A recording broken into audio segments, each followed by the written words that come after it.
قوة إلا بالله العلي العظيم. حسبنا الله ونعم الوكيل، نعم المولى ونعم النصير. بسم الله الرحمن الرحيم. الحمد لله رب العالمين بارئ الخلائق أجمعين، وهو أرحم الراحمين في موضع العفو والرحمة، وأشد المعاقبين في الشدة والنقمة. ثم الصلاة والسلام والتحية والإكرام على رسوله البشير النذير السراج المنير، مولانا ومولى الثقلين جد الحسنين أبي القاسم محمد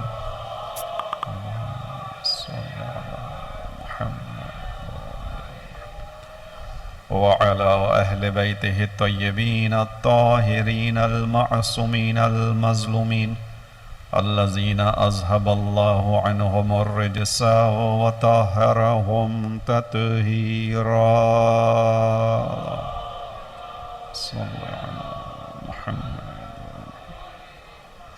لسيما قرة عين الرسول الزهراء البتول ومولانا صاحب العصر والزمان. أما بعد، قال الله الحكيم في كتابه الكريم: بسم الله الرحمن الرحيم. هو الذي أنزل السكينة في قلوب المؤمنين ليزدادوا إيمانا مع إيمانهم، ولله جنود السماوات والأرض وكان الله عليما حكيما. درود بھیجیے محمد و آل محمد. محمد و آل محمد.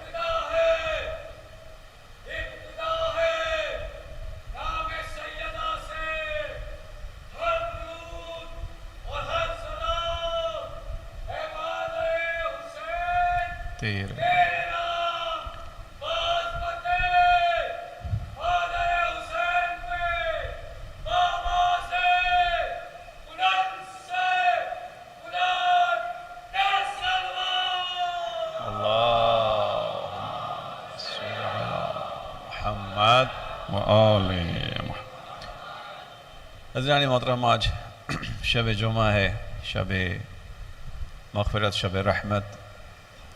خداوند عالم سے یہ التجا ہے، دعا ہے کہ آج کی رات میں وہ تمام مومنین و مومنات جو گزشتہ سال زندہ تھے، اس فرش عزا پر آتے تھے اور اس سال موجود نہیں ہیں، اس رات میں ان سب کے تمام گناہوں کی مغفرت فرمائے. ان تمام ارواح مومنین و مومنات کو ان مجالس سے بہترین اجر عنایت فرمائے. خدا سے دعا ہے کہ اس شب جمعہ میں جتنے بھی مومنین یہاں بیٹھے ہوئے ہیں ان کے تمام مرحومین کی مغفرت فرمائے. اپنے تمام مرحومین کی مغفرت اور بلندی درجات کے لیے بآواز بلند صلوات پڑھیے گا. صلی علی محمد. عزیزان محترم، ایمان کے ثمرات، ایمان کے اثرات کے عنوان سے آج ہمارا آپ کے سامنے دوسرا روز ہے. آیہ کریمہ سورہ مبارکہ فتح کی چوتھی آیت ہے، جس میں خداوند عالم نے ارشاد فرمایا: هو الذی انزل السکینۃ فی قلوب المؤمنین. وہی ہے کہ جس نے مومنوں کے دلوں میں اطمینان کو نازل کیا، سکون دیا ان کے دلوں کو. لیزدادوا ایمانا مع ایمانہم، تاکہ وہ اس سکون کے بعد اپنے ایمان میں مزید اضافہ کریں. وللہ جنود السماوات والارض. کائنات میں جتنا بھی لشکر ہے آسمان و زمین میں، وہ سب کا سب اللہ کے لیے ہے. وَكَانَ اللَّهُ عَلِيمًا حَكِيمًا. خدا ہر شے کا جاننے والا، حکمت والا ہے. بس ایمان کا جو اثر ہے، اس پر کل آپ کے سامنے گفتگو ہوئی کہ ہر چیز کو اس کے اثر سے پہچانا جا سکتا ہے. ہر چیز کا اثر بتاتا ہے اس کے مؤثر کے بارے میں، اس کے جو ہے وہ انجام دینے والے کے بارے میں. جیسے ایک مثال دی تھی، اسی مثال کو دہراتے ہوئے آگے بڑھ جاؤں کہ ایک شخص لکھاری ہے، رائٹر ہے، اس کے اندر یہ صفت ہے کہ وہ اچھی تصنیف کر سکتا ہے. پتہ کیسے چلے گا؟ جب اس کی کوئی لکھی ہوئی کتاب آپ کی آنکھوں کے سامنے آئے گی، آپ اس کی کتاب کو پڑھ کر اندازہ کریں گے کہ یہ شخص لکھاری ہے. اسی طرح کوئی شخص خطاط ہے، اس کی خطاطی کا پتہ کیسے چلے گا؟ جب آپ کے سامنے اس کا کوئی آرٹ ورک سامنے آئے گا، اس کی کیلیگرافی سامنے آئے گی، آپ اس کو دیکھ کر اندازہ کریں گے خطاط ہے. ایمان ایک اہم ترین مقولہ ہے، ایمان ایک اہم ترین صفت ہے جس کو بیان کیا گیا۔ اب ایمان کا پتہ کیسے چلے گا؟ درود پڑھیے گا محمد و آل محمد پر۔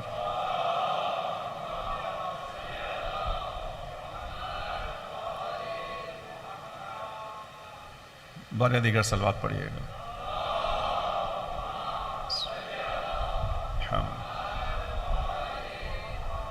ایمان کا پتہ کیسے چلے گا؟ کل آپ کے سامنے چونکہ تفصیل نکل گئی، اس بحث میں دوبارہ نہیں جا رہا، فقط تذکرتاً کہ انسان ہے، انسان کے اندر مسلمان ہے، مسلمان کے اندر مومن ہے، مومن کے اندر بھی خدا نے کہا کہ مومن ہو سکتا ہے، فاسق ہو سکتا ہے۔ ایمان کے مقابلے پہ کیا چیز ہے؟ فسق ہے۔ اسلام کے مقابلے پہ کفر ہے، ایمان کے مقابلے پہ فسق ہے۔ اومن کان مؤمنا کمن کان فاسقا لا یستوون، قرآن کی آیت ہے، دعائے کمیل میں مولا نے بھی بیان کیا کہ آیا مومن اور فاسق برابر ہیں؟ نہیں، برابر نہیں ہے، یعنی ایک جیسے نہیں ہے۔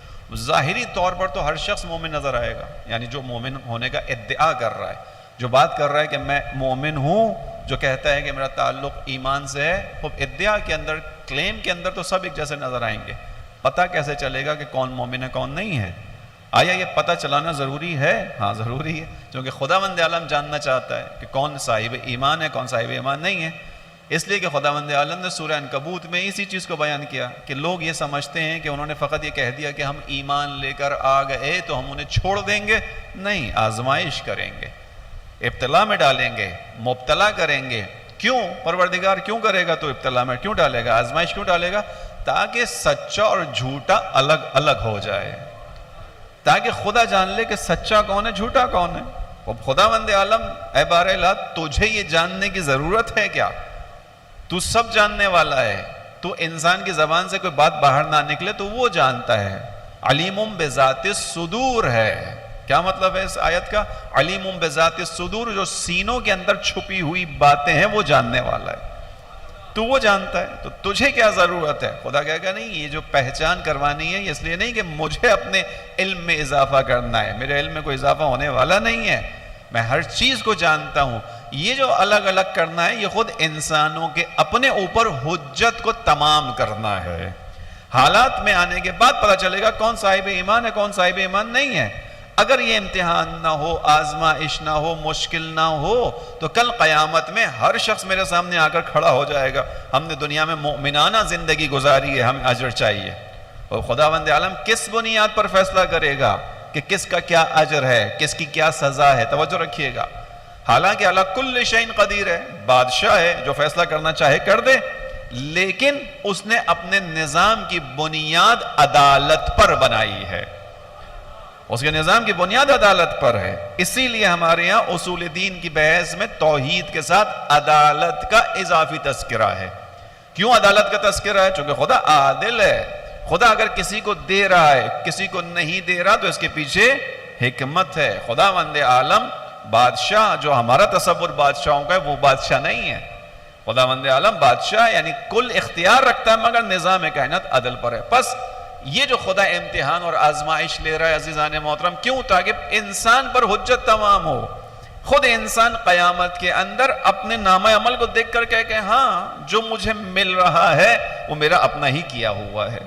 اسی لیے بیان کیا قرآن کے اندر آیا کہ کچھ لوگ ایسے ہوں گے کہ جن کو ان کا نامہ عمل دیا جائے گا، دانی ہاتھ والے، جو قرآن نے اصطلاحات استعمال کی ہیں، وہ دانی ہاتھ والا اپنے نامہ عمل کو اپنے ہاتھ میں لے کر کہے گا کہ کتنا شاندار یہ نامہ عمل ہے، آؤ میرے نامہ عمل کو پڑھو، آؤ میرے نامہ عمل کو دیکھو۔ اس کی مثال جیسے بچہ امتحان میں کامیاب ہوتا ہے، جو ٹاپ کرتا ہے وہ اپنی رپورٹ کارڈ لے کے گھوم رہا ہوتا ہے، وہ چاہ رہا ہوتا ہے اس کی رپورٹ ہر ٹیچر مانگے۔ کیوں؟ کیونکہ اس نے ٹاپ کیا ہے، اس نے پہلی پوزیشن لی ہے، اس کو ایک افتخار ہے۔ قرآن نے اسی چیز کو بیان کیا ہے کہ قیامت کے دن جس کا نامہ عمل دانی ہاتھ میں آئے گا، وہ لوگوں سے کہے گا ہاؤم اقرؤوا کتابیہ، آؤ میری کتاب پڑھو، آؤ میرا نامہ عمل دیکھو۔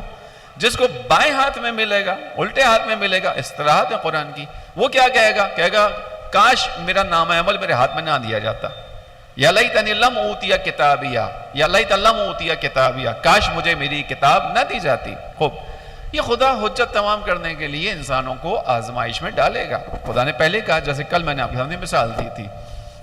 عزیزان محترم، یہ جو زندگی ہے، اب اس زندگی کے اندر ایمان کا اثر، میں کہہ رہا ہوں میں مومن ہوں، آپ کہہ رہے ہیں آپ مومن ہیں، ہر شخص کہہ رہا ہے وہ مومن ہے، پتہ کیسے چلے گا کہ کون مومن ہے کون نہیں ہے؟ زبان سے تو سب کا اقرار ہے، اسی چیز کو کہا گیا کہ ایمان کا اثر ہوگا، پھر ایمان کے ثمرات ہوں گے۔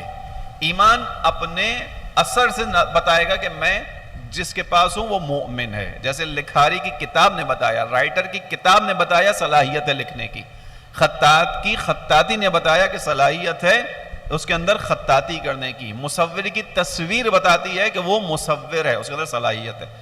مومن کا اثر اس کو اثر بتائے گا کہ یہ مومن ہے۔ خوب توجہ رکھیے گا، ایمان کے ساتھ جو چیز ملی ہوئی ہے جس کو قرآن کریم نے بیان کیا ہے، تقریباً تمام جگہوں پر اگر مبالغہ نہ ہو جائے اس سے بچنے کے لیے کہوں تو اکثر جگہوں پر جہاں ایمان کا تذکرہ ہے وہاں اس کے ساتھ ایک چیز اور ہے، وہ کیا ہے؟ اِلَّا الَّذِينَ آمَنُوا وَعَمِلُوا الصَّالِحَاتِ۔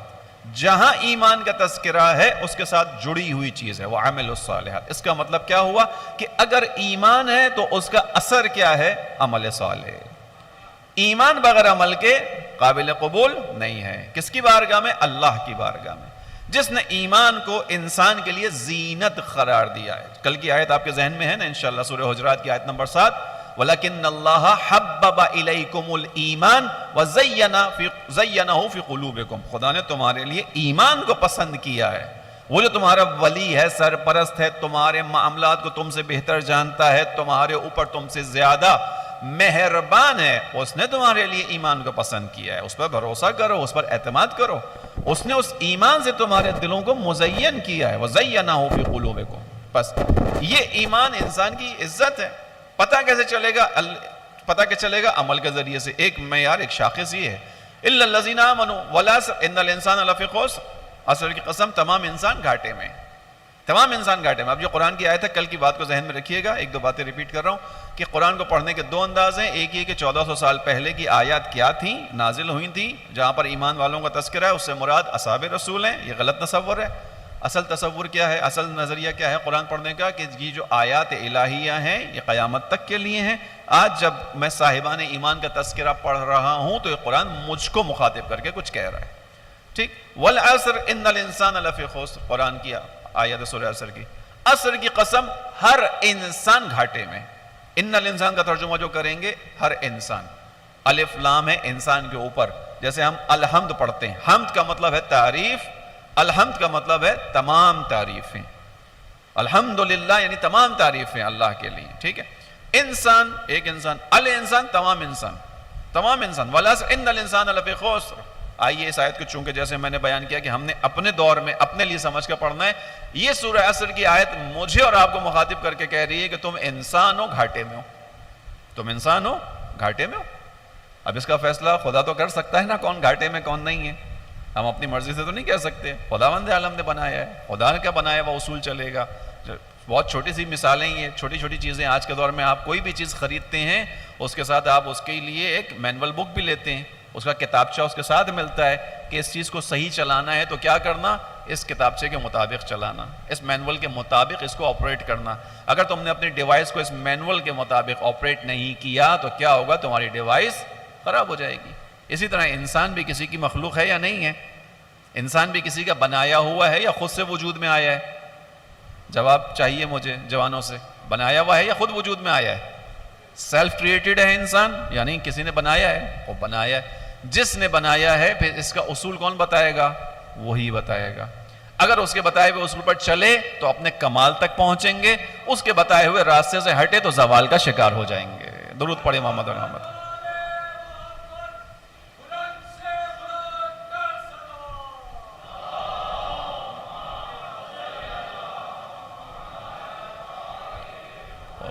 عقلی چیزیں ہمارے ساتھ ساتھ چل رہی ہیں، عقل کا فیصلہ ہے۔ انسان اگر اس کے بتائے ہوئے اصول پر چلے گا کمال تک پہنچے گا، اگر اس کے بتائے ہوئے راستے سے ہٹے گا زوال کا شکار ہو جائے گا، چونکہ اس کے راستے کو چھوڑ دیا جس نے بنایا تھا، ٹھیک ہے۔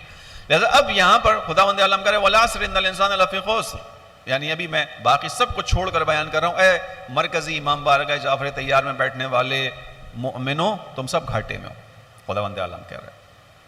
لیکن اب جب ہم پریشان ہوں گے تو خدا اس مشکل سے نکالے گا، گھبراؤ نہیں۔ اگلی چیز کو سنو، اگلی چیز کیا ہے؟ إِلَّا الَّذِينَ آمَنُوا، تم میں سے وہ گھاٹے سے نکل آئے گا جو ایمان لے کر آئے گا۔ اس کو اس طرح سنی اس آیت کو، اے مرکزی امام بارگاہ میں بیٹھنے والوں تم سب گھاٹے میں ہو، خدا کہہ رہا ہے پروردگار پریشان ہو گئے، کیا تو نے گھاٹے کے لیے خلق کیا ہے ہم کو؟ تو ہمیں نقصان میں ڈالنا چاہتا ہے؟ تو ارحم الراحمین ہے، محبت کرنے والا ہے۔ خدا کہے گا الا الذین آمنوا، نہیں، یہاں پہ بیٹھنے والوں میں جو صاحبان ایمان ہیں وہ اس گھاٹے سے نکلے، ہم نے تھوڑا سکون کا سانس لیا۔ خدا نے کہا نہیں، ابھی بھی تم نے آیت پوری نہیں پڑھی، الا الذین آمنوا پہ رکنا نہیں، اس ایمان کو اپنے عمل سے ظاہر کرو گے تو نقصان سے بچ پاؤ گے۔ الا الذین آمنوا، تم میں سے جو بیٹھے ہوئے وہ جو صاحبان ایمان ہو گئے، یعنی ایمان کو میں تھوڑا سا آپ کی زبان میں ترجمہ کر دوں، یعنی جنہوں نے میری وحدانیت کو مانا، جنہوں نے میرے بنائے ہوئے انبیاء کو مانا، انبیاء کی کتابوں پر ایمان لے کر آئے، اور نبی اکرم کے بعد اپنی طرف سے کسی کو ہدایت کے لیے منتخب نہیں کیا، میرے ہی بنائے ہوئے کو جس کو میں نے غدیر میں منتخب کروایا تھا اسی کے راستے پر چلے تو تمہارا ایمان مکمل ہوا۔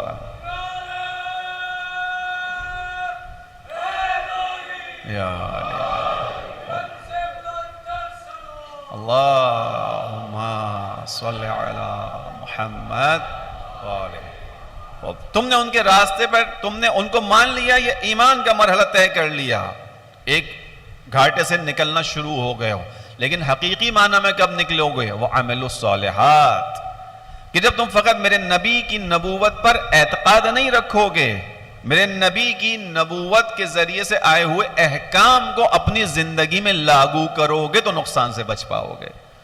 جب تم میرے نبی کے بعد علی مرتضیٰ کی فقط ولایت پر اعتقاد نہیں رکھو گے، توجہ رکھیے گا، اعتقاد نہیں رکھو گے، فقط اس کو رسول اللہ کے بعد حقیقی جانشین زبانی طور پر نہیں مانو گے، عملی طور پر مانتے ہوئے علی کا ساتھ دو گے، علی کے پیچھے پیچھے چلو گے، علی کے راستے پر چلو گے، تو اب کیا ہوگا؟ اب تم گھاٹے سے نکلنے والے ہو جاؤ گے۔ اور یہ راستہ ہوا ہے جہاں پہ تمہیں حق کی تلقین کرنی ہے، ایک دوسرے کو صبر کی تاکید کرنی ہے، چونکہ راستہ دشوار ہے۔ بس خداوند عالم عزیزان محترم انسان کو اس ایمان کے ذریعے سے آزما رہا ہے، ایمان کا اثر چاہیے، ایمان کا ثمر چاہیے انسان کو، اب انسان اس ثمرات کے ذریعے سے پہچانا جائے گا کہ مومن ہے یا نہیں ہے خدا کی بارگاہ کے اندر۔ اب تھوڑا سا بحث کو آگے بڑھاتے ہیں کہ خداوند عالم ثمرات کے ذریعے سے انسان کو دیکھنا چاہتا ہے، ایمان کا اثر ہے۔ ایمان کا اثر کس چیز کے اوپر؟ یعنی انسان کائنات کی اس ذات کے اوپر ایمان رکھے کہ جو اس کائنات کے اندر ہر شے پر قدرت رکھتی ہے۔ آقا علی رضا پناہیان بیان کرتے ہیں کہ اگر انسان خداوند عالم کی ذات پر کہ جو زوال ناپذیر ہے اس کے اوپر ایمان رکھے گا تو اس انسان کی زندگی پرنشاط زندگی ہوگی۔ جو آپ کے سامنے بیان کیا کہ انسان کس چیز کی تلاش میں؟ سکون کی تلاش میں۔ انسان محنت کر رہا ہے، تگ و دو کر رہا ہے، بزنس کر رہا ہے، جاب پر جا رہا ہے، صبح جاتا ہے، رات کو گھر آتا ہے۔ ایک مرد کیوں کر رہا ہے یہ کام؟ تاکہ گھر کے اندر سکون فراہم کر سکے، اپنے بیوی بچوں کے اطمینان اور آرام کو فراہم کر سکے۔ انسان یہی کا سارے کام کر رہا ہے۔ حتیٰ یہ سکون اتنا اہم ہے کہ خداوند عالم نے قرآن کریم میں رات کو انسانوں کے لیے کہا کہ ہم نے اس رات کو تمہارے سکون کا ذریعہ قرار دیا ہے۔ سکون کی انسان کی زندگی میں اتنی اہمیت ہے، انسان سکون کے بغیر زندگی نہیں گزار سکتا۔ انسان سکون چاہتا ہے، راحت چاہتا ہے، آرام چاہتا ہے، اور اس راحت اور آرام اور سکون کا اہتمام خدا کر رہا ہے۔ وہ کہہ رہا ہے کہ یہ جو رات اور دن کا الٹ پھیر ہے، ایک مرتبہ دن ابھر کر آتا ہے، اس کے بعد دن چلا جاتا ہے، رات آ جاتی ہے، اس کے اندر میں نے نشانیاں رکھی ہیں، یہ میری آیات ہیں، توجہ کیجئے گا، یہ میری نشانیاں ہیں۔ تمہاری نگاہ میں ایک چھوٹا سا پروسیس طے ہو رہا ہے، رات ہو گئی، دن ہو گیا، تم نے توجہ ہی نہیں کی۔ خدا کہہ رہا ہے تم نے غفلت کی، یہ جو رات اور دن کا الٹ پھیر ہے یہ میری طرف سے نشانیاں ہیں۔ کس کے لیے؟ جو اہل فکر ہیں، اہل تدبر ہیں اور اہل ایمان ہیں۔ نشانی ہے، یعنی یہ رات کا جب سورج ڈھل جائے اور اندھیرا چھا جائے اس کو خدا کی نشانی سمجھ کر دیکھنا ہے۔ پروردگار تو نے کیوں اندھیرا طاری کر دیا؟ خدا کہے گا اس لیے کہ میں چاہتا ہوں تم تھوڑا سکون کی حالت میں آؤ۔ تم پورا دن لگے رہے ہو، پورے دن کی تگ و دو رہی ہے، پورا دن اس سے ملنا، اس سے ملنا، ادھر بزنس ڈیل کرنا، ادھر جاب پہ کام کرنا۔ نہیں، تم اس لیے خلق نہیں ہوئے ہو، یہ تمہاری زندگی کا ایک لازمی حصہ ہے۔ القاد لعیالہ کالمجاہد فی سبیل اللہ، اپنی اہل و عیال کے لیے کوشش کرنے والا ایسا ہے جیسا راہ خدا میں تلوار لے کر جہاد کرنے والا مجاہد۔ یہ خود خدا نے بیان کیا ہے، القاد لعیالہ کالمجاہد فی سبیل اللہ۔ ایک محنت کرنے والا، صبح جاب پہ جانے والا، اپنے بچوں کے لیے بزنس کرنے والا، وہ ویسا ہی ہے جیسے مجاہد تلوار لے کر نکلتا راہ خدا میں. جہاد ہے یہ، اگر حلال طریقے سے ہو. شرط لگایا کریں چیزوں کے اندر، بعض چیزیں بریکٹ میں اسلام کی، اگر حلال طریقے سے ہو. اگر خدا نہ خاصا حلال حرام کی تمیز ہی نہیں ہے تو پھر معاملہ ختم ہے، پھر مجاہد نہیں ہے پھر یہ. لیکن اس کے بعد خدا کہہ رہا ہے نہیں، اب رات کا وقت ہے، تمہیں سکون چاہیے، تمہیں تھوڑا سا سکون، ٹھہرنا چاہیے، اپنی زندگی میں ٹھہراؤ لے کر آؤ. خدا اس ٹھہراؤ کو بہت اہمیت دیتا ہے. عزیزو، انسان کے اندر جتنا ٹھہراؤ ہوگا انسان اتنی ہی اچھی زندگی گزارے گا. اس ٹھہراؤ کے لیے راستہ کیا ہے؟ ایمان. جو آیت آپ کے سامنے پڑھی، هو الذی انزل السکینۃ فی قلوب المؤمنین. خداوند عالم مومنوں کے دلوں میں ٹھہراؤ ڈالتا ہے، سکون ڈالتا ہے. لیکن اس کی بنیادی شرط کیا تھی؟ ایمان کی ابتدائی مرحلے پر فائز ہو. ایمان کے ابتدائی مرحلے پر انسان اگر خداوند عالم پر ایمان رکھے، یعنی کون سے خدا پر ایمان، انسان کی زندگی پھر بہت آسانی سے گزرے گی. وہ خدا جو کائنات کے اندر تمام چیزوں کا اختیار کرنے والا ہے، تمام چیزوں کی قدرت رکھتا ہے. یہاں پر آغا محسن قراتی کی ایک مثال آپ کے سامنے پیش کروں. درود پڑھیں محمد والے محمد پر.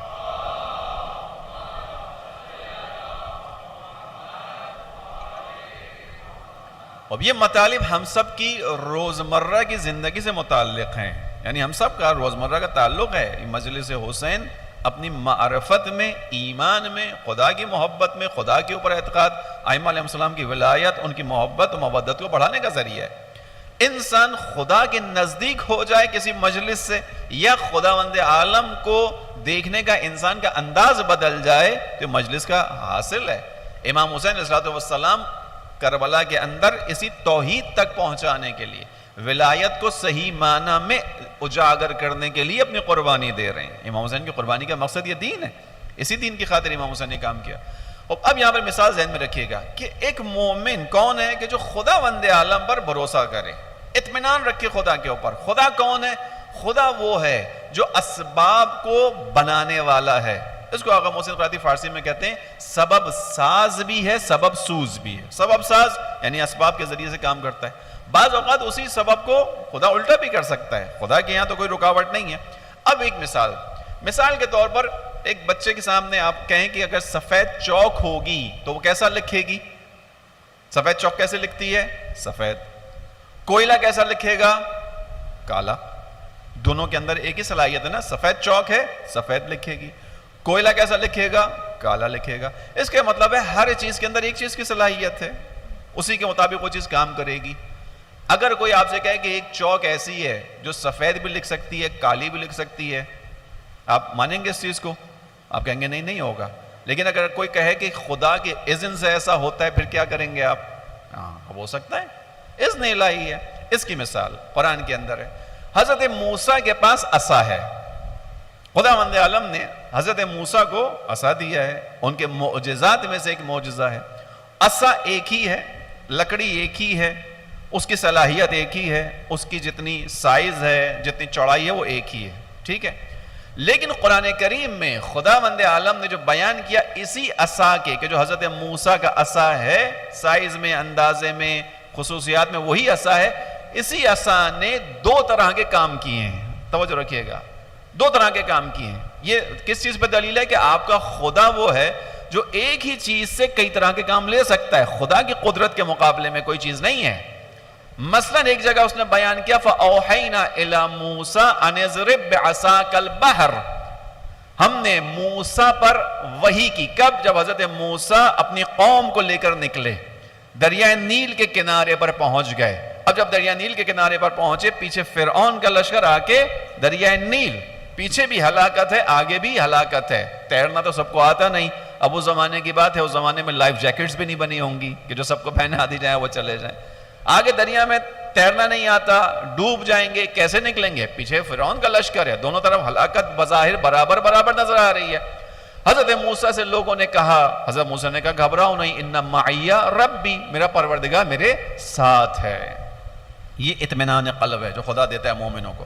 ان معی ربی سیہدین، وہ راستہ دے گا، پرواہ نہ کرو. یہاں پر ایک نقطہ بیان کر دوں، اگر انسان خدا کی خاطر قیام کرے اور اس کو آگے کا دروازہ بند نظر آئے، ایمان یہ کہتا ہے کہ اس بند دروازے کو دیکھ کے مایوس نہ ہونا، اگر خدا کے ہونے پر یقین ہے تو. اس بند دروازے کو دیکھ کے مایوس نہ ہونا. حضرت موسیٰ مایوس نہیں ہوئے, قوم میں تھوڑا سا اس طرح پیدا ہوا. خداوند عالم نے یہاں پر کہا فَأَوْحَيْنَا إِلَىٰ مُوسَىٰ, ہم نے موسیٰ پر وحی کی, أَنِ اضْرِب بِعَصَاكَ الْبَحْرَ, ہم نے موسیٰ پر وحی کی کہ اپنے عصا کو دریا پر ماریے. اب جب موسیٰ نے آگے دریا بہ رہا تھا تو یہاں پر عصا نے کیا کام کیا, جیسے دریا پر مارا عصا کو, دریا دو حصوں میں تقسیم ہو گیا, کالطود العظیم, دو الگ الگ حصے جیسے دو پہاڑ ہوں سر اٹھا کر کھڑے ہو جائیں. یعنی اس پانی کو جمانے کا کام کر دیا اس عصا نے. توجہ رکھیے گا, یہی عصا ہے. دوسری مرتبہ جب اب یہ حضرت موسیٰ اس لشکر کو لے کر نکلے, آگے گئے, اب وہ جگہ آئی کچھ دنوں کے بعد کہ جہاں حضرت موسیٰ کا لشکر ہے اور وہاں اس لشکر کو پانی کی ضرورت ہے. خوب دقت کیجئے گا ان مثالوں میں. پہلی مثال میں بہتے ہوئے روان پانی پر عصا مارا گیا تو کیا ہوا, اس پانی کو جمایا, وہ پانی دو حصوں میں تقسیم ہو گیا, بلند پہاڑوں کی طرح الگ الگ ہو گئے دو حصے, لوگ نکل گئے. اگلی مرتبہ اسی عصا کا کیا کام ہے, اسی عصا کا کام یہ ہے کہ جب حضرت موسیٰ کے ساتھ لشکر چل رہا ہے اور وہاں پہ پانی کا مسئلہ درپیش آیا, پیاس لگی, پانی نہیں تھا, سامنے ایک پتھر پڑا تھا, خدا نے دوبارہ موسیٰ سے کہا, حضرت موسیٰ سے کہا, ہم نے اس کو کہا کہ فَاضْرِب بِعَصَاكَ الْحَجَرَ, ہم نے موسیٰ سے کہا اپنے عصا کو اس پتھر پہ ماریے.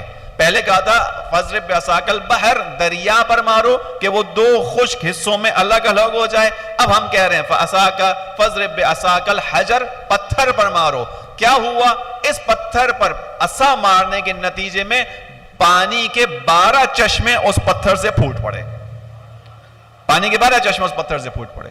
عصا تو ایک ہی ہے, اندازہ تو ایک ہی ہے, اس کا سائز تو ایک ہی ہے, رنگ تو ایک ہی ہے, ایک ہی جگہ سے لیا ہوا ہے, لیکن اس عصا کے اثرات الگ الگ ہیں. توجہ رکھیے گا, یہ عصا کے اندر اثر الگ الگ ڈالنے والی ذات خدا کی ذات ہے. یہ عصا کی صلاحیت نہیں ہے, یہ عصا کی صلاحیت کو دینے والی ذات خدا کی ذات ہے. آقا محسن قرادی کہتے ہیں کہ جب ایسا خدا ہے تمہارے پاس کہ جو ایک ہی عصا کے ذریعے سے دریا کو جما بھی سکتا ہے, پتھر سے پانی بھی نکال سکتا ہے, اس خدا کے ہوتے ہوئے پھر پریشانی میں گھبراتے کیوں ہو. درود پڑھے محمد و آل محمد پر.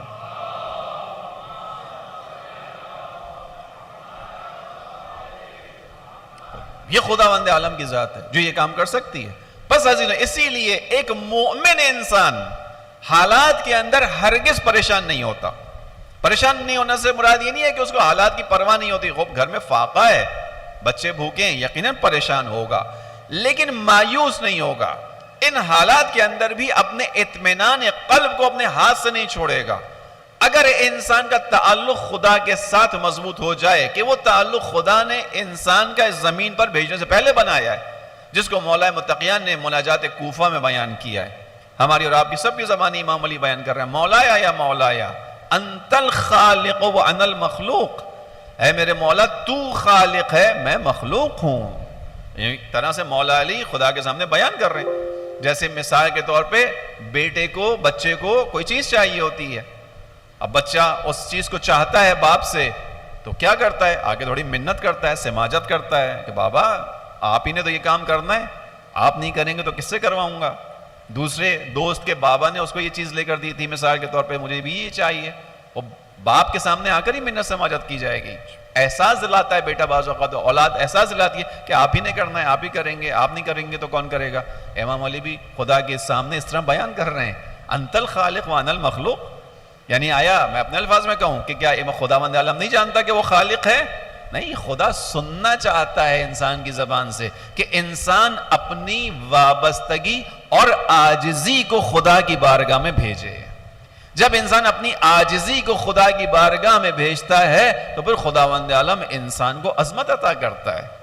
انت الخالق وانا المخلوق, تو خالق ہے میں مخلوق ہوں. وَهَلْ يَرْحَمُ الْمَخْلُوقُ إِلَّا الْخَالِقُ, آیا اپنی مخلوق پہ خالق کے سوا کوئی رحم کھاتا ہے؟ کوئی نہیں کھاتا. بس توجہ رکھیے گا عزیزان محترم, اس خدا کے ساتھ جب انسان آگے بڑھتا ہے, یعنی خداوند عالم ایسی قدرت رکھتا ہے, ایسی طاقت رکھتا ہے, جس انسان کی زندگی میں ایمان ہے اس کی زندگی پرنشاط ہے, اس انسان کی زندگی کے اندر مایوسی ہرگز بھی نہیں آتی. اب اس چیز کو اگر آپ انبیاء ائمہ کی زندگی میں بھی دیکھیں اور ہم آج کی زندگی میں دیکھتے ہیں, ہمارے علماء کی زندگی میں موجود ہے.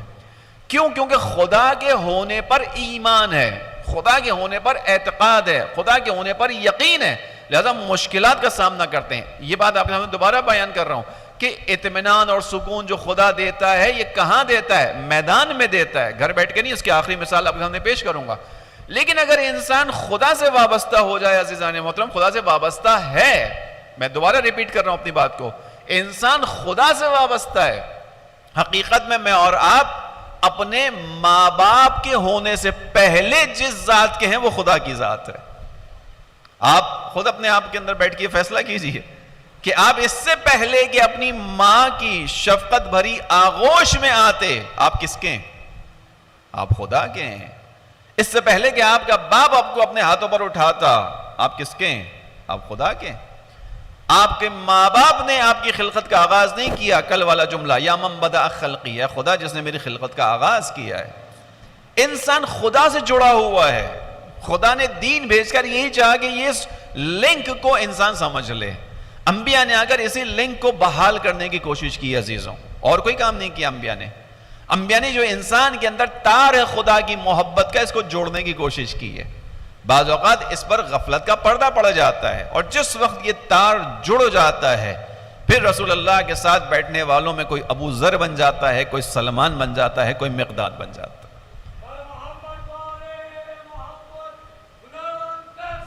اللہم صلی علی محمد۔ خوب سمجھے گا ان بحثوں کو عزیزان محترم، یعنی ہم اپنی عظمت کو سمجھیں۔ اس کو امام علی نے بیان کیا، کفا بالمرء جہلہ اللہ یعرف قدرہ۔ ایک انسان کی نادانی، جہالت، اگنورنس کے لیے اتنا کافی ہے وہ خود کو نہ پہچان پائے۔ ہر چیز کے بارے میں اس کو علم ہو، ہر چیز کے بارے میں پتہ ہو، اگر نہیں پہچان پا رہا تو اپنے آپ کو نہیں پہچان پا رہا۔ بس تیزی سے آگے بڑھو۔ اور یہ جو خداوند عالم کے ساتھ انسان کا تعلق ہے، یہ اہم تعلق ہے، یہ انسان کو سکون عطا کرتا ہے، یہ تعلق انسان کو سکون عطا کرتا ہے۔ لیکن انسان امتحان کے مراحل میں آتا ہے۔ انسانوں کی زندگی میں آپ دیکھیں، جتنا خدا سے رشتہ نزدیک کا ہوتا ہے اتنا اطمینان بڑھتا جاتا ہے۔ میں انبیاء اور ائمہ کی مثال نہیں دے رہا، انبیاء اور ائمہ کی مثالیں آخری میں آئیں گی انشاءاللہ، لیکن ابھی مثال کے طور پہ ہمارے سامنے امام خمینی کی ذات ہے۔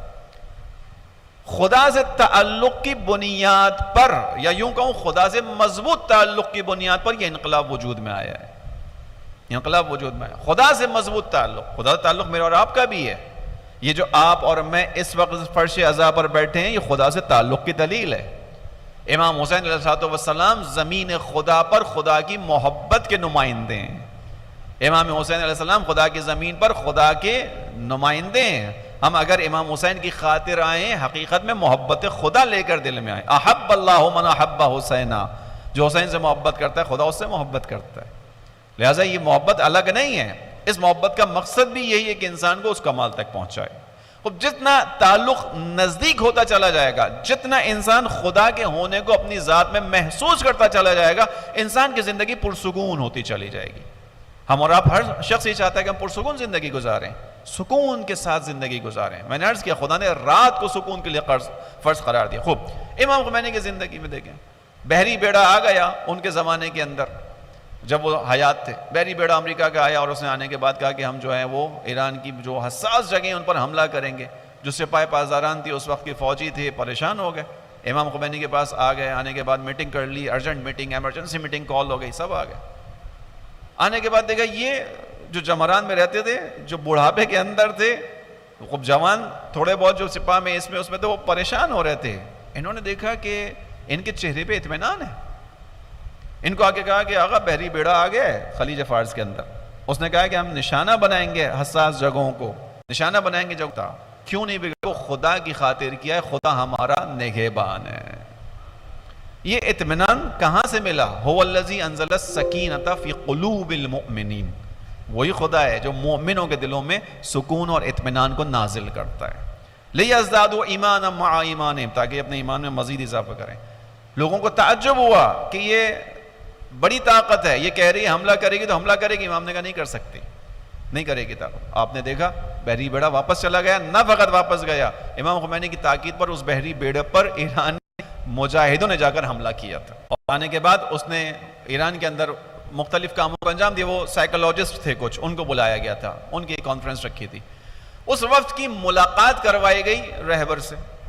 اب وہ نہ رہبر کی زبان جانتے تھے، نہ فارسی انہیں آتی تھی، نہ عربی آتی تھی، بس صرف ملاقات ہوئی، ایک ٹرانسلیٹر موجود تھا جو انٹرپریٹر تھا، انٹرپریٹ کر رہا تھا چیزوں کو، اور وہ لوگ رہبر سے ملاقات کر رہے ہیں، گفتگو کر رہے ہیں۔ اس کے بعد جب باہر نکل کر گئے تو ان کا جو لیڈر تھا، اس ڈیلیگیشن کا انڈونیشین لیڈر تھا، اس نے جو ایرانی میزبان تھے انہوں نے کہا کہ تمہارا رہبر ہے، جو تمہارا لیڈر ہے، اس کے چہرے پر اتنا سکون کیسے ہے، یہ اتنا مطمئن کیسے ہے؟ دنیا کی نگاہ اس وقت اس ملک کی طرف ہے، دنیا کے حملے اس وقت اس ملک کی طرف ہیں، دنیا کی سازشیں، 40 سال کا محاصرہ ہے، 40 سال کا اقتصادی محاصرہ تو شیعہ سمجھتے ہیں نا، شیب ابی طالب کا محاصرہ، اسلام کی قوت کا محاصرہ، اسلام کی طاقت کا محاصرہ، وہ محاصرہ ہے 40 سال کا، چیزیں نہیں بیچ سکتے، اپنے آئل نہیں بیچ سکتے، اپنا چیزوں کو باہر نہیں بیچ سکتے، محاصرہ ہے، ایک ملک کو، ایک قوم کو تباہ ہو جانا چاہیے، 40 سال بہت ہوتے ہیں، لیکن اس کے باوجود چل رہا ہے۔ وہ کہنے لگا کہ تمہارے جو رہبر ہیں ان کے چہرے پہ یہ اطمینان کیسے ہے، یہ اتنے مطمئن کیسے ہیں، ان کے چہرے کا اطمینان بڑا عجیب تھا۔ یہ کون تھے؟ جو نفسیات دان تھے، جو دنیا کے اندر نفسیات کی گفتگو کرتے ہیں، وہ کہتے ہیں ان کے چہرے پہ بڑا اطمینان ہے۔ یہ اطمینان کیسے عزیزوں؟ هو الذی انزل السکینۃ فی قلوب المؤمنین، خدا سے تعلق مضبوط ہے۔ اس کو رہبر نے بیان کیا کہ جب کبھی مشکل آتی ہے، ان سے کسی نے پوچھا آقا مشکل آتی ہے آپ کیا کرتے ہیں؟ کہتے ہیں جب مشکل آتی ہے، کوئی ایسا مسئلہ درپیش ہو جاتا ہے جس میں فیصلہ دشوار ہوتا ہے، کیا کرتا ہوں؟ میں مسجد جمکران چلا جاتا ہوں۔ مسجد جمکران کہاں ہے؟ قم سے کچھ فاصلے پر۔ کس کے نام پر بنی؟ امام عصر کے نام پر۔ میں مسجد جمکران جاتا ہوں، وہاں نماز پڑھتا ہوں، میں خداوند عالم سے امام زمانہ کے طفیل دعا کرتا ہوں، خداوند عالم راہ گشائی کرتا ہے۔ عزیزوں یہ کتابی بات نہیں ہے، عملی بات ہے، یہ عملی بات ہے۔ میرا اور آپ کا تعلق ہے اس بات سے، میں اور آپ اس چیز کو اپنی زندگی میں لاگو کر سکتے ہیں۔ جو رہبریت ہے وہ اس طرح چل رہی ہے، اس کا مطلب یہ نہیں کہ کام نہیں کر رہے، نہیں، کام تو ہو رہے ہیں، جو ترقی کے کام ہے وہ اپنی جگہ ہیں، لیکن اطمینان خدا دیتا ہے۔ خدا پر بھروسہ تو کرو، خدا وہی خدا ہے جو موسیٰ کے ہاتھ کے عصا کے ذریعے سے بہتے ہوئے پانی کو جما دے گا، پتھر میں سے پانی نکال دے گا۔ توجہ رکھیے گا، اس کا اب نتیجہ آپ کے سامنے بیان کروں۔ خدا امتحان ضرور لے گا، البتہ امتحان کے اندر جو کھڑا ہوگا خدا اس کو سکون دے گا۔ یعنی اگر میں اور آپ چاہیں گھر بیٹھے بیٹھے سکون ملے تو یہ خدا کی سنت کے خلاف ہے۔ خدا سکون اسی کو دے گا جو اس کی راہ میں نکلے گا، محنت کرے گا، امتحان دے گا۔ اس کی ایک قرآن سے مثال اور مصائب کی طرف آ جاؤں، زحمت تمام کروں آپ کی۔ درود پڑھیں محمد والے محمد پر۔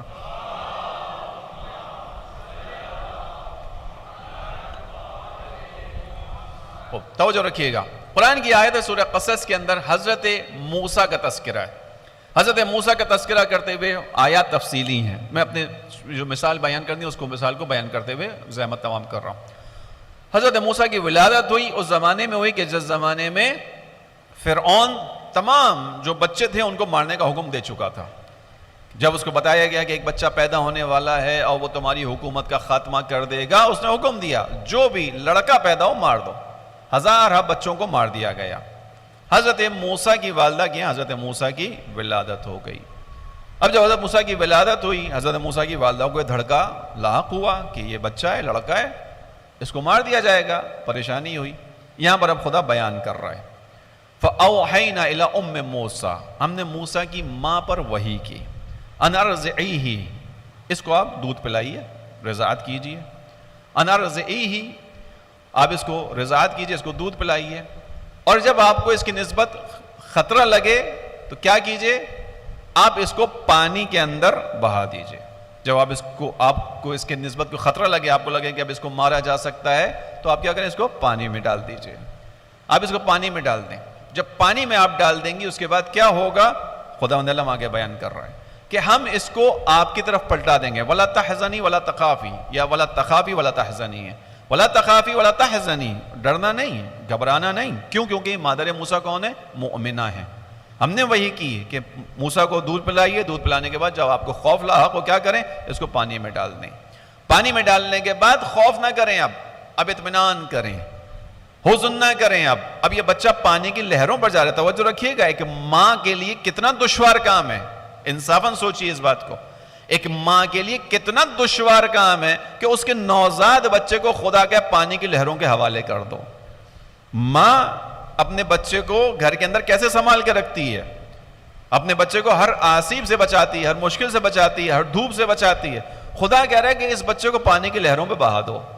اب جب بچے کو پانی کی لہروں پہ بہا دو تو آگے کہہ رہا ہے اطمینان میرے اوپر رکھو, ولا تخافی ولا تحزنی, اے مادر موسیٰ گھبرانا نہیں, ڈرنا نہیں, ان رادوہ الیک, ہم تمہارے بچے کو تمہاری طرف پلٹا دیں گے, وجاعلہ من المرسلین, اور اس کو رسولوں میں سے قرار دیں گے. خدا نے بیان کیا. خوب توجہ رکھیے, یعنی اب خدا وند عالم اس مادر موسیٰ کے دل کا کتنا خیال رکھ رہا ہے. توجہ رکھیے گا, میرے پاس وقت نہیں ہے کہ میں اس کی مکمل وضاحت کر سکوں. یعنی خدا کہہ رہا ہے اِنَّا رَادُّهُ إِلَيْكَ, ہم اسے پلٹا دیں گے. خوب اتنا کافی تھا پروردگار, یہ جملہ مادر موسیٰ کے لیے کافی تھا, لیکن چونکہ مؤمنہ ہے خدا چاہتا ہے اس کے دل کو سکون فراہم کرے. سکون فراہم کیسے کر رہا ہے؟ اِنَّا رَادُّهُ إِلَيْكَ, پہلے کہہ دیا مت گھبرانا, حزن نہ کرنا, اتنا بھی کافی تھا, لیکن اگلا جملہ اِنَّا رَادُّهُ إِلَيْكَ, اے مادر موسیٰ ہم پلٹائیں گے اس کو. اب جب مادر موسیٰ کو پلٹائیں گے, شاید مادر موسیٰ کے ذہن میں کچھ خیالات اور آئیں, کیسے ہوگا, کب پلٹے گا, اس کا انجام کیا ہوگا, اچھا کہاں جائے گا. خدا نے آگے بھی بتا دیا وَجَعِلُهُ مِنَ الْمُرْسَلِينَ, اے مادر موسیٰ تم نے جس بچے کو پانی پر بہایا ہے یہ معمولی بچہ نہیں ہے, یہ ہمارے رسولوں میں سے ہے. اطمینان رکھو, اسے کچھ ہونے والا نہیں ہے. اتنا سکون کی اہمیت ہے. خوب توجہ رکھیے گا. مادر موسیٰ نے بہا دیا, بچہ بہہ گیا پانی کے اوپر, پہنچ گیا فرعون کے محل کے اندر.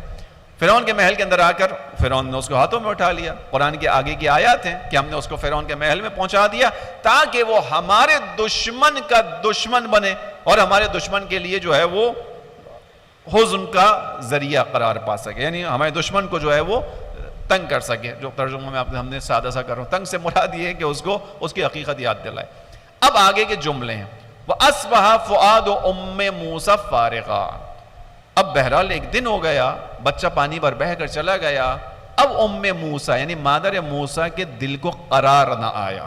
فَأَصْبَحَ فُؤَادُ أُمِّ مُوسَىٰ فَارِغًا, اب ماں کا دل ہے بے قراری کر رہا ہے. خوب توجہ رکھیے گا, ماں کا دل ہے بے قراری کر رہا ہے. آپ حق دیں گے یا نہیں دیں گے مادر موسیٰ کو کہ ان کا دل بے قرار ہو؟ وہ بے قرار ہے, لہروں پہ بہا کر گیا بچہ, لہروں پہ بہایا گیا.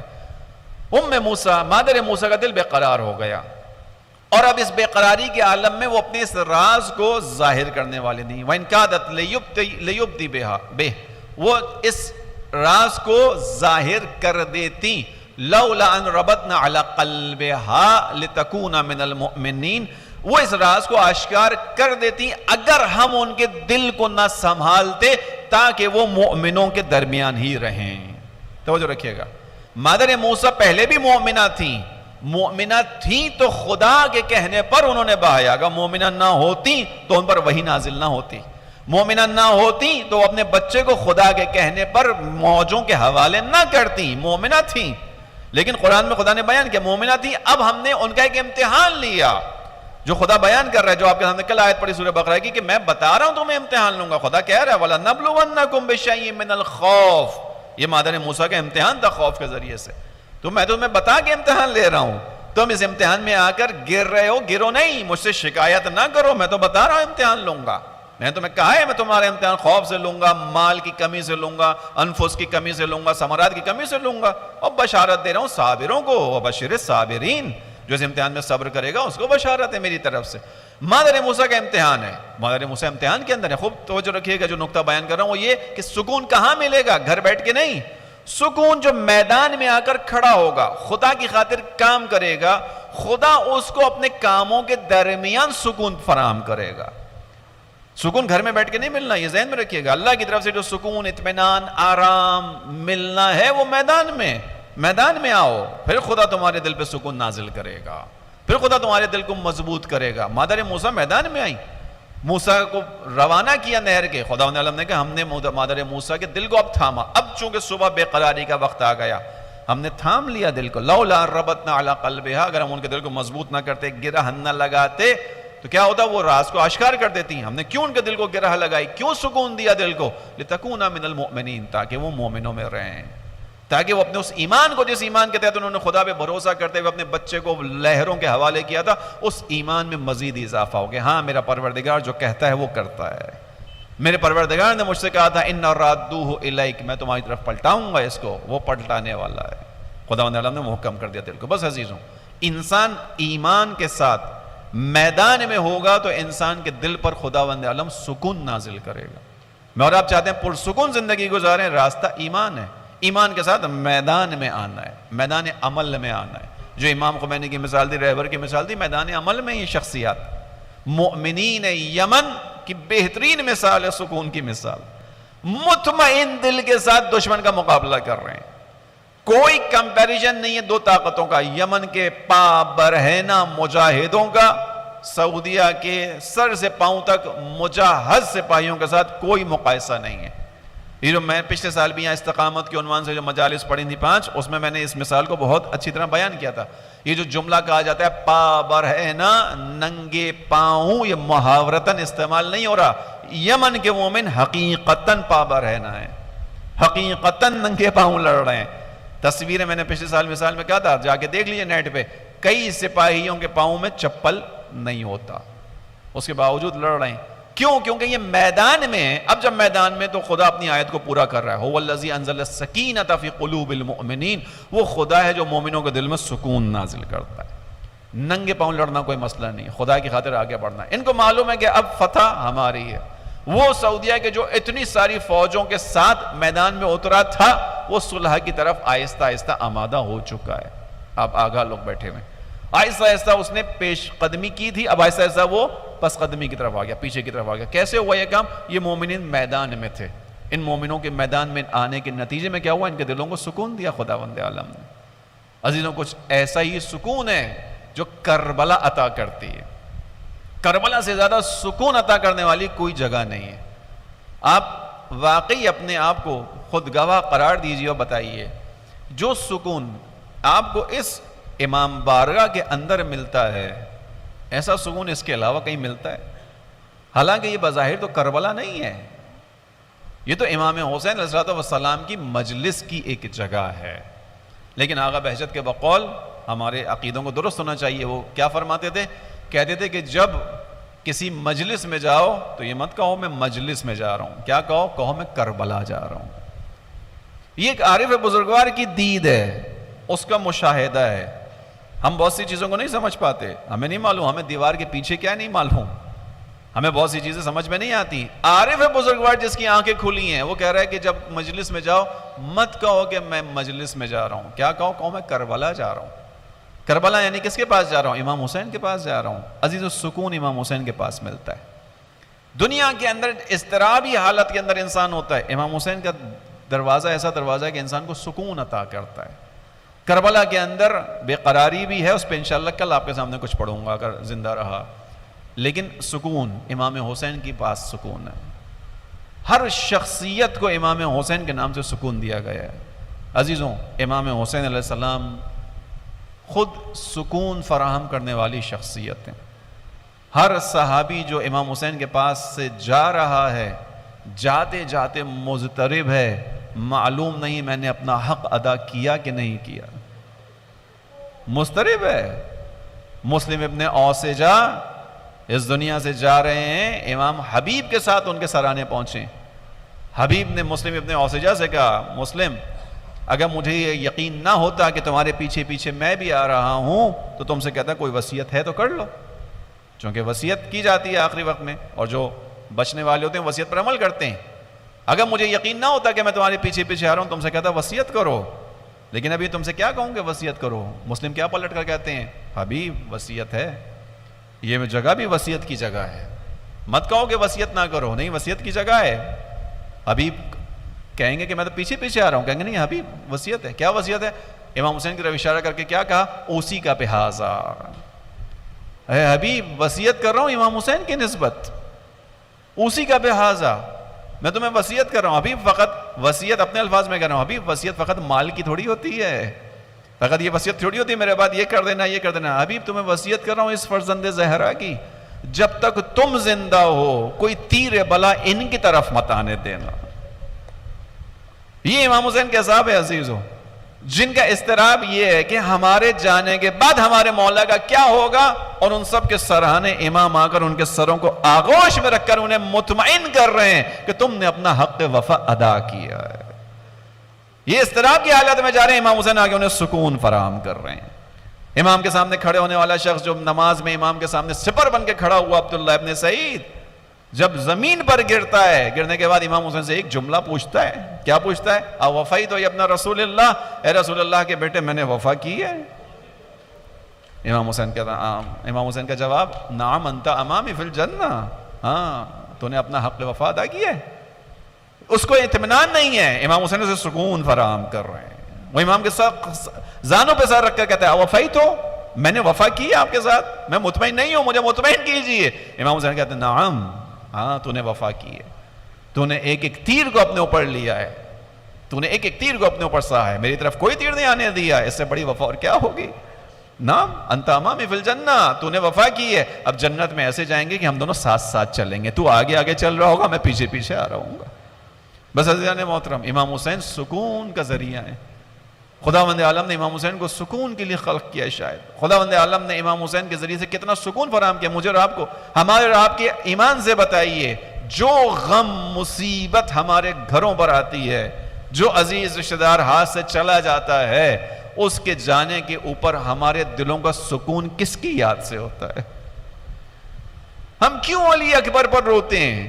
جاتا ہمارا جوان ہے، ہم علی اکبر کو یاد کرتے ہیں اس لیے کہ سکون علی اکبر کی یاد میں ہے، چونکہ علی اکبر حسین کے ساتھ ہیں. ہمیں کیوں اپنے عزیزوں کے جانے پر سکون مل جاتا ہے؟ کیونکہ ہم امام حسین پہ روتے ہیں، امام حسین پہ آنسو بہاتے ہیں. بس اسی سکون سے متعلق واقعہ بیان کر دوں، زحمت تمام کروں عزیزوں. اس کو شہید قاسم سلیمانی اپنی ایک تقریر میں بیان کر رہے تھے. سکون امام حسین کے ذریعے سے. کہتے ہیں کہ ایک حزب اللہ کا نوجوان تھا، ابتدا تھا جب یہ مدافعین حرم کا سلسلہ شروع ہوا، ابتدائی مراحل تھے. اس حزب اللہ نوجوان نے جناب زینب کے حرم کا دفاع کیا تھا. اس نے ایک خواب کو 3 بار راتوں میں دیکھا تھا. راتوں کو 3 بار اس نے خواب کو دیکھا تھا. پہلی دفعہ اس نے خواب دیکھا، خواب وہی تھا. خواب کیا ہے؟ پہلی دفعہ خواب دیکھتا ہے کہ وہ حملہ کرتا ہے اور داعشیوں کے ساتھ گرفتار ہو جاتا ہے، داعشیوں کے حملے میں گرفتار ہوتا ہے. بعض خواب سچے ہوتے ہیں، جس کا دل کی خلوص ہوتا ہے خدا اسے بہت سی چیزیں دکھا دیتا ہے. اس نے خواب میں دیکھا کہ وہ داعشیوں کے ہاتھوں گرفتار ہو گیا، پکڑا گیا، اسیر ہو گیا. داعشی اس کو پکڑ کر لے جاتے ہیں، زمین پر لٹاتے ہیں. زمین پر لٹانے کے بعد ایک داعشی اپنا خنجر نکالتا ہے. قاسم سلیمانی ایک تقریر میں جہاں سارے شہداء کے گھرانے بیٹھے وہاں یہ واقعہ سنا رہے ہیں. کہتے ہیں وہ نوجوان خواب دیکھتا ہے کہ پکڑا گیا، اسیر ہو گیا، اور جیسے ہی وہ اسیر ہوتا ہے اس کو نیچے زمین پر گراتے ہیں اور ایک داعشی آگے بڑھ کر اپنا خنجر نکالتا ہے. پہلی مرتبہ یہ نوجوان خواب دیکھتا ہے. اس خواب کی شدت سے گھبرا کر اٹھ جاتا ہے، اس کی آنکھ کھل جاتی. اگلے دن یہ نوجوان پھر یہ خواب دیکھتا ہے. اس خواب کے اندر دوبارہ یہ دیکھتا ہے کہ اس کو زمین پر لٹایا. زمین پر لٹانے کے بعد اب اگلا مرحلہ، شاید خدا اس کو آمادہ کر رہا ہے. اگلا مرحلہ ہے کہ زمین پر لٹانے کے بعد داعشی آگے بڑھتا ہے، خنجر نکال کر اس کے حلقوم پہ رکھتا ہے، اس کی داڑھی کو پکڑ کے اوپر اٹھاتا ہے، حلقوم پہ خنجر رکھتا ہے. اتنا دوبارہ وحشت ہوتی ہے. بہرحال خواب کے اندر یہ اٹھ جاتا ہے. اٹھنے کے بعد دیکھتا ہے کہ یہ وحشتناک منظر ہے. عزیزوں، تیسرے دن پھر میں نام لے رہا ہوں، تیسری مرتبہ کون بیان کر رہا ہے خواب؟ قاسم سلیمانی. سب واقف ہیں اس شخصیت سے. کہتے ہیں تیسرے دن یہ نوجوان دوبارہ یہ خواب دیکھتا ہے. خواب دیکھنے کے بعد یہ دیکھتا ہے کہ اسی طرح کا منظر، وہی منظر ہے، لیکن اب اگلا مرحلہ، فائنل چیز دکھائی جاتی ہے اس کو خواب میں. آخری مرحلہ کہ داعشی اس کو گراتا ہے، زمین پر اس کے اوپر خنجر لے کر آتا ہے، اس کے گلے پر خنجر پھیرنا شروع کرتا ہے. جیسے ہی گلے پہ خنجر پھیرنا شروع کرتا ہے، اس کو تھوڑی سی وحشت ہوتی ہے، اضطراب ہوتا ہے. اس کی نگاہ پلٹتی ہے داہنی طرف. یہ دیکھتا ہے امام حسین علیہ الصلوۃ والسلام کھڑے ہوئے ہیں. امام حسین اس سے کہتے ہیں گھبراؤ نہیں، میرا سر بھی تن سے جدا کیا گیا تھا. عزیزو، یہ حقیقی خواب ہے. امام اس حزب اللہ کو آگے کہتے ہیں گھبراؤ نہیں، میرا سر بھی تن سے جدا کیا گیا تھا، تکلیف نہیں ہوگی. میں عرض کروں گا یہ کیسے ممکن ہے کہ تکلیف نہ ہو، خنجر چل رہا ہو؟ یہ حسین علیہ السلام کا اعجاز ہے کہ ساری تکلیفیں خود برداشت کر لی، اب ان کے راستے پہ جو چلنے والا ہے اسے اطمینان دیتے ہیں. تم گھبراؤ نہیں، میں نے برداشت کر لیا سب کچھ. بس عزیزان محترم، امام حسین سکون کا ذریعہ ہے، راحت کا ذریعہ ہے. امام حسین کے ذریعے سے خداوند عالم نے ہمیں سکون فراہم کیا. کربلا کی مائیں بھی مادر موسیٰ کی طرح ہیں. مادر موسیٰ نے اپنے بچے کو خدا کے حکم پر لہروں پر بہا دیا تھا. کربلا کی مائیں بھی سکون کے ساتھ، مطمئن دل کے ساتھ پوری رات اپنے بچوں کو موت کی تلقین کرتی رہی ہیں. مادر موسیٰ نے تو اس امید پر اپنے بچے کو بہایا تھا کہ خدا نے وعدہ کیا ہے اِنَّا رَادُّوهُ إِلَيْكَ، مادر موسیٰ تمہاری طرف پلٹاؤں گا ان بچوں کو۔ یہ کربلا کی مائیں کس مطمئن دل کے ساتھ اپنے بچوں کو کہہ رہی ہیں جب میدان میں جانا تو قدموں سے چل کر مت آنا، تمہاری لاش واپس آنی چاہیے۔ یہ مومنہ ہے، یہ دل ہے اس کا جس کو سکون دیا ہے خداوند عالم نے۔ عزیزوں بس یہ مائیں اپنے بچوں کو پوری رات اسی بات کی تلقین کرتی رہیں کہ دیکھو ایسا نہ ہو صبح کا وقت آ جائے تو امام وقت پر کوئی مشکل پڑ جائے، تمہارے سامنے امام وقت جو ہے وہ مشکلات میں گر جائے۔ عزیزان محترم بس وقت تمام ہوا ہمارا۔ انہی ماؤں نے ان بچوں کو قربان کر دیا، ان ماؤں نے اپنے بچوں کو خدا کی راہ میں قربان کیا، امام حسین کی راہ میں قربان کیا، سارے بچے شہید ہو گئے۔ اب یہ قافلہ اسیر ہو کر چل رہا ہے۔ عزیزوں اب جو بچے قافلے میں بچے یہ چھوٹے چھوٹے بچے، ان میں اگر میدان میں جانے والا کوئی ہوتا تو یقیناً میدان میں چلا گیا ہوتا، قربان ہو چکا ہوتا۔ اب جو بچے بہت چھوٹے چھوٹے بچے ہیں یہ میدان میں نہیں جا سکتے تھے عزیزوں، لیکن یہ بچے امام حسین کے اس راستے میں ساتھ دے رہے ہیں، امام حسین کی بہن زینب کا ساتھ دے رہے ہیں۔ یہ بچے بھی اپنا امتحان دے رہے ہیں عزیزوں، ان بچوں نے بڑے امتحانات دیے ہیں، ان بچوں کے بارے میں بیان ہو نہیں پاتا۔ ان بچوں نے پیاس کا امتحان دیا ہے، شدت سے پیاس کا امتحان دیا ہے۔ عزیزوں جب بچے کو پیاس لگتی ہے نا، بچہ باہر سے کہیں سے آتا ہے اسے پیاس لگ رہی ہوتی ہے، اسے فوراً پانی چاہیے ہوتا ہے۔ یہ بچے کربلا کے اتنے صابر ہیں، انہوں نے امتحان دیا، مگر اس امتحان کے دیتے دیتے بہرحال لبوں سے الاتش کی صدا بلند ہو گئی تھی، جس صدائے الاتش نے علمدار کربلا کو مضطرب کر دیا تھا۔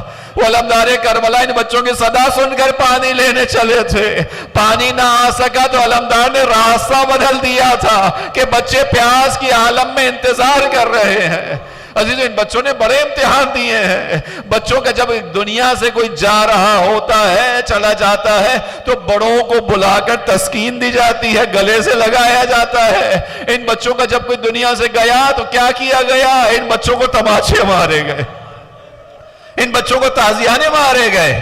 عزیز ان بچوں نے بہت امتحانات دیے ہیں۔ امام حسین کے بعد کربلا سے چلیں، جناب زینب کا ساتھ دے رہے ہیں، قدم بقدم جناب زینب کا ساتھ دے رہے ہیں، لیکن بچے کیا کریں، کتنا تحمل کر سکتے ہیں؟ عزیزان محترم بس وہ وقت بھی آتا ہے، انہی بچوں میں سے کوئی بچہ آ کر جناب زینب کے سامنے ایک جملہ بیان کرتا ہے۔ اس سے پہلے ایک جملہ آپ کے سامنے بیان کروں۔ عزیز جب کوئی بچہ آپ سے آ کر کہتا ہے کہ مجھے باہر فلانے نے مارا ہے، فلانے نے میرا حق چھینا ہے، آپ عزیزوں کیا کرتے ہیں؟ آپ پلٹ کر ایک جواب دیتے ہیں۔ آغا پناہیان نے اس طرح بیان کیا، کہتے ہیں آپ پلٹ کر اس کو ایک جواب دیتے ہیں، اچھا تمہارے بابا آ جائیں، تمہارے بابا آ جائیں، ان سے کہیں گے، وہ جا کر تمہارا بدلہ لیں گے۔ بچے کو اطمینان دلانے کا ایک یہی ذریعہ ہوتا ہے نا، یا باہر کسی بچے کو مشکل ہو تو دوسرا ذریعہ کیا ہوتا ہے اطمینان دلانے کا؟ آپ بچے سے کہتے ہیں چلو گھر چلتے ہیں، گھر جائیں گے مشکل تمام ہو جائے گی۔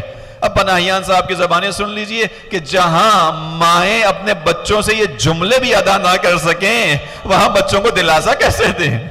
یہ بچے چل رہے ہیں، راستے بھر تماچے کھا رہے ہیں، تازیانے کھا رہے ہیں۔ ان بچوں نے آ کر اپنی شکایتوں کو کیا، ان کی مائیں نہ یہ کہہ سکتی ہیں کہ تمہارے بابا آئیں گے تو تمہارا بدلہ لیں گے۔ ان بچوں سے یہ بھی نہیں کہا جا سکتا کہ اچھا گھر پہنچ جائیں گے تمہاری مشکل حل ہو جائے گی، کیونکہ مائیں جانتی ہیں کہ ابھی یہ سفر تو بڑا طولانی ہے، یہ ابھی کربلا سے کوفہ کا ہے، کوفہ سے شام تک کا سفر ہے۔ بس عزیزوں یہاں پر اگر ان بچوں کو دلاسا دینے کے لیے جناب زینب کے لبوں پر ایک جملہ تھا تو وہ یہ تھا، جب کبھی بچے آ کر کہتے تھے پھوپھی اماں اب تماچا نہیں کھایا جاتا، پھوپھی اماں اب تازیانہ برداشت نہیں ہوتا، پھوپھی اماں پاؤں میں آملے پڑ گئے ہیں، پھوپھی اماں اب چلا نہیں جاتا، تو جناب زینب سہارا دینے کے لیے ایک جملہ کہتی تھی، امتو کا مثلوک، اے میرے بچے تمہاری پھوپھی کی بھی یہی کیفیت ہے، اگر تم نے تماچے کھائے ہیں تمہاری پھوپھی بھی تماچے کھا رہی ہے، تم نے تازیانے کھائے ہیں تمہاری پھوپھی بھی تازیانے کھا رہی ہے، تمہاری پھوپھی کی بھی یہی کیفیت ہے۔ سَيَعْلَمُ الَّذِينَ ظَلَمُوا أَيَّ مُنْقَلِبٍ يَنْقَلِبُونَ۔ بار اللہ اس توسل کو اپنی بارگاہ میں قبول فرما، پروردگار تو رحمت کا واسطہ، جہاں کہیں فرش عزا بچھا اس فرش عزا کو بچھانے والے، اس پہ آنے والے مومنین و مومنات کی جان مال عزت آبرو کی حفاظت فرما۔ خدایا اس وقت دنیا میں جہاں کہیں پہ عزاداری ہے اس عزاداری کی حفاظت فرما۔